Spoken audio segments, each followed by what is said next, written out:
మీకుండే ఎటువంటి గ్రహ బాధలైనా గృహ బాధలైనా శాశ్వత పరిష్కారం కోసం సంప్రదించండి శ్రీనివాస జ్యోతిషాలయ. నమస్తే, వెల్కమ్ టు అవర్ ఛానల్. నేను పద్మిని. ప్రస్తుతంతో పాటు political analyst and social activist Krishnakumari గారు ఉన్నారు. మాట్లాడదాం. మేడం నమస్తే. మేడం నమస్తే. చంద్రబాబు నాయుడు గారు అలాగే లోకేష్ గారు అంటే ఢిల్లీకి వెళ్ళడం జరిగింది. మోదీ గారిని కలిసేటటువంటి ప్రయత్నంలోనే ఉన్నారు. అది మన ఆంధ్రప్రదేశ్ కి సంబంధించి సంక్షేమ పథకాల గురించా లేకపోతే ఇంకేమైనా దీని వెనకాల కారణాలు ఉన్నాయా అనే మాటలు బయట కొంచెం గట్టిగానే వినపడుతూ ఉన్నాయి. భయపడుతూ ఉన్నారు, ఆశాజనకంతో ఉన్న వాళ్ళు ఆశాజనకంతో ఉన్నారు. అసలు ఎంటైర్ నేపథ్యం ఏమిటి, వాళ్ళు అక్కడికి ఇద్దరు కలిసి వెళ్ళడానికి గల కారణం ఏమిటి, ఏమిటి ఉపయోగం అవుతుంది మోదీ గారిని కలవటం ద్వారా? ఇది జగన్కి చెక్ పెట్టడానిక లేదు రాష్ట్రానికి ఏమన్నా ప్రయోజనం కలిగించడానిక అనేది ఆలోచిస్తే గనక జగన్కి చెక్ పెట్టడం కంటే కూడా చంద్రబాబు నాయుడు గారి ఉద్దేశం రాష్ట్రానికి ఏం చేయాలి అనేదే ఉంటుందని నేను నమ్ముతున్నా. ఎందుకంటే నేను నిన్న మొన్న ఒక ఆర్టికల్ చదివా. ఆయన ఒకప్పుడు ఎన్టీఆర్ దగ్గర నుంచి కొంతమంది నాయకుల కోరిక మేరకు తెలుగుదేశం పార్టీని హస్తగతం చేసుకుని సీఎం అయిన తర్వాత వస్తున్న ఒక ఎన్నికలు, పార్లమెంట్ ఎన్నికలు. ఆ ఎన్నికల సందర్భంలో ఆయన చావో రేవో అన్నట్లు పోరాడాల్సిన పరిస్థితి వచ్చింది. పోరాడారు కూడానంట. పోరాడుతున్న సందర్భంలో ఆఖరికి పులివెందులను కూడా అట్లాగే సీరియస్గా తీసుకోండి అని చెప్పి ముందు తాకీదు ఇచ్చినప్పటికీ చివరిలో ఆయనకి ఏమనిపించింది అంటే వైఎస్ఆర్ విషయం కొంచెం చూసి చూడనట్లు పోతే మనకి ప్రతిపక్షం కూడా ఇంపార్టెంట్ కదా అన్న ఉద్దేశంతో ఆయన అక్కడ కొంచెం అంటే అప్పుడు అక్కడ ఉమేష్ చంద్ర ఐపీఎస్గా ఉన్నారు, అక్కడ ఎస్పీగా ఉన్నారు, జిల్లా ఎస్పీగా. అక్కడ ఏంటి అంటే బాగా రిగ్గింగ్ జరుగుతుంది పులివెందుల్లో, ఈ రోజుకి జరుగుతూనే ఉంటుంది. రూపాలు మార్చుకున్నప్పటికీ రిగ్గింగే అక్కడ. అయితే ఆ విషయంలో కొంచెం చూసి చూడమని చూడకుండా వెళ్ళమని చెప్పేంత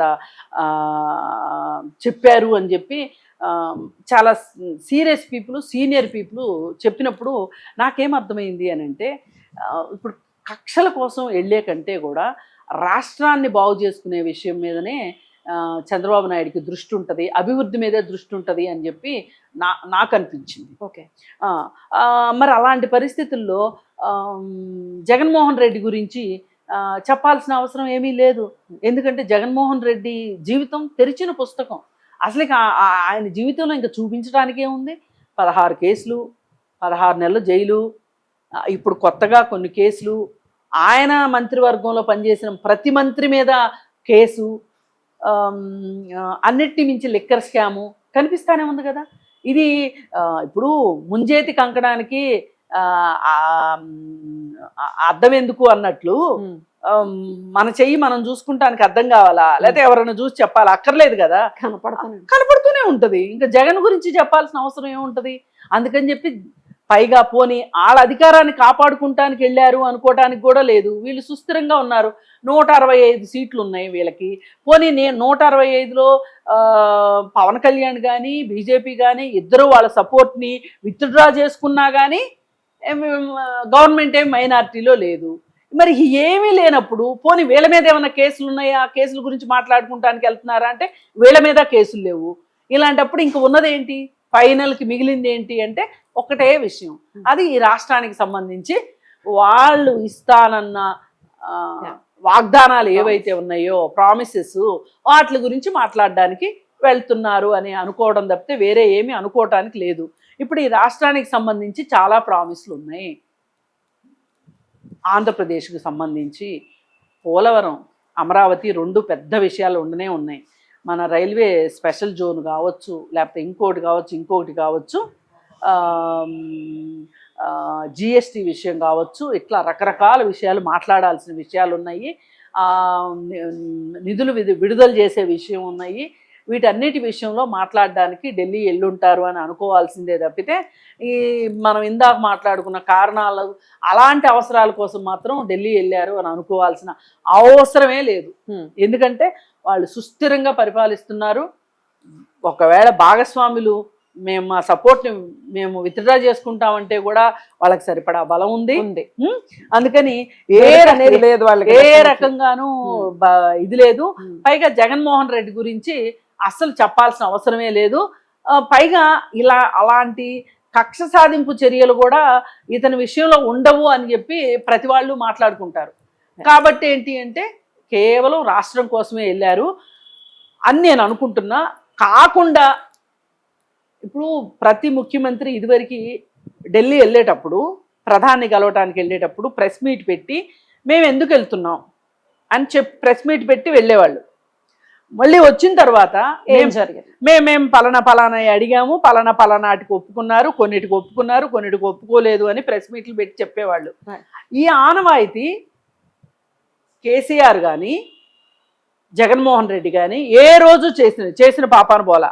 ఎందువల్ల దాన్ని వద్దనుకున్నారు అంటే వాళ్ళు ఏదైనా పని మీద వెళ్తేగా చెప్పటానికి, సొంత పనుల కోసం వెళ్తారు. మరి అలాగే వీళ్ళు కూడా ఏమైనా సొంత పనులకు వెళ్ళారు అంటే వీళ్ళని చరిత్ర క్షమించదు.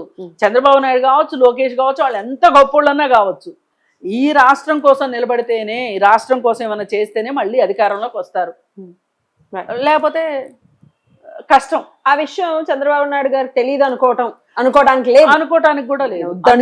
అందుకని ఖచ్చితంగా ఇప్పుడు కొన్ని సంస్థలు వస్తున్నాయి అంటున్నారు. వాటి గురించి ఏమైనా కోరీలు ఉంటే అక్కడ వాటి గురించి మాట్లాడడానికి కానీ ఇలాంటి పనులకు కాకుండా ఇంకా దేనికి వెళ్ళినా వీళ్ళని క్షమించకూడదండి. ఆయన చంద్రబాబు నాయుడు గారు కావచ్చు, వాళ్ళ అబ్బాయి లోకేష్ కావచ్చు, ఎవరన్నా కావచ్చు, ఇవాళ ఆ రాష్ట్రానికి మట్టుకు ఒక పటిష్టమైన నాయకులు కావాలి, ఒక నిర్దిష్టమైన కార్యాచరణ కావాలి వాళ్ళ రాష్ట్రానికి. ఎందుకంటే కొత్తగా ఏర్పడిన రాష్ట్రం, పైగా కేంద్ర ప్రభుత్వం కూడా చాలాసార్లు ఆంధ్రప్రదేశ్ను మోసం చేసింది. పునర్విభజన చట్టం ప్రకారం ఇవ్వాల్సిన ఏమీ ఇవ్వలేదు. ఇచ్చుంటే ఆంధ్రప్రదేశ్ ఇవాళ ఈ పరిస్థితిలో ఉండేది కాదు. అందుకని చట్టం ప్రకారం ఏముందో కేంద్ర ప్రభుత్వం చేయాల్సినవన్నీ చేయించడం కోసం ఎల్లుంటే గనక ఆయనకి జేజేలు పలకవలసిందే. లేదు సొంత ప్రయోజనాల కోసం వెళ్ళారు అంటే అందరు నాయకుల్లో అంటే ఈ నాయకుడే అని మాట్లాడుకుంటారు, అంతే. రైట్. అసలు మరి మీరు అన్నట్టుగా ఆ ప్రెస్ మీట్ పెట్టి ఏమైనా మాట్లాడే పరిస్థితి ఉంటుందా లేదా అనేది మరి కొన్ని రోజుల్లో తెలుస్తుంది. కాబట్టి let's wait and see. Right madam, thank you so much. నమస్తే.